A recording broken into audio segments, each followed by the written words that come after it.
show is called Black Like Me. It's for Black artists to come and express their experiences, their traumas, their joy, all of that. I just think that a lot of things we always have to share with everybody. And I think that our experience is exclusive and not inclusive. And that's it. Thank you.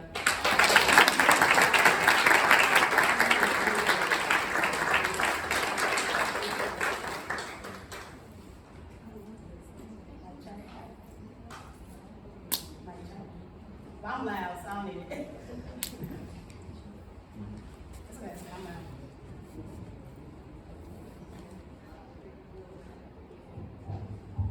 Can you hear me? That's better? I think I was loud without it though. But one more time for Sarah, I think. One thing he said that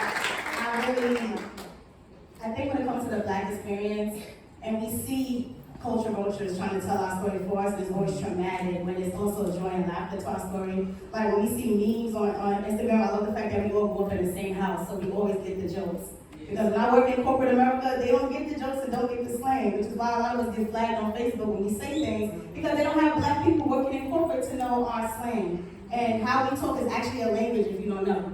African American vernacular is actually a real language. So, fun fact for tonight. So the next person coming up today is my sister. I know her as Lisa, very powerful, queen, rapper, writer, dancer, all around, multi-hyphenate, JL Diamond. I was gonna say Diamond. I was gonna make it fresh. JL, come on.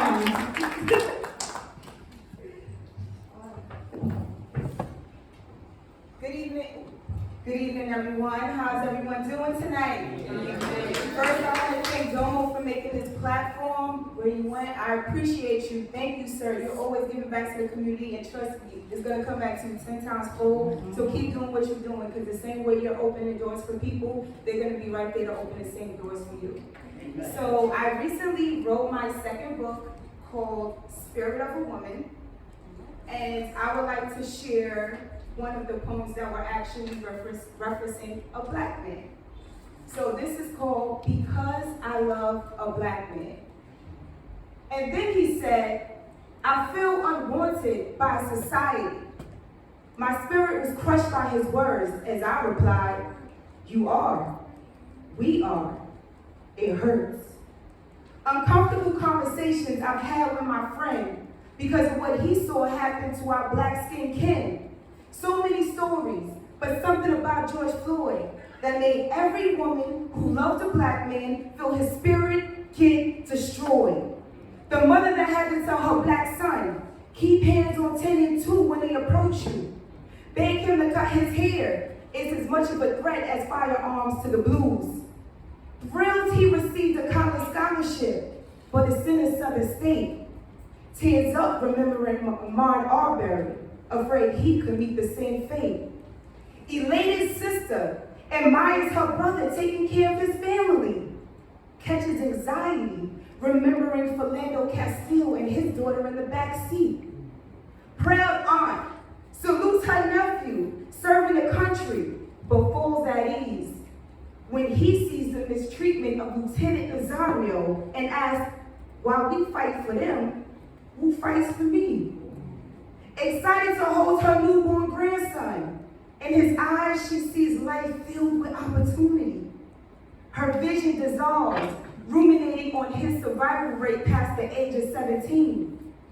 How do you cope, knowing the life you brought into this world can be taken away, simply because of the complexion you passed down to him? How do you relax when you pray your husband makes it back home safe, after running out to grab your favorite ice cream? Because I love a Black man, there's a level of angst I feel when the phone or the doorbell rings after not hearing from him. America has given us scars that they will not allow to heal, still delighting in the system, working in its constructed purpose to fail.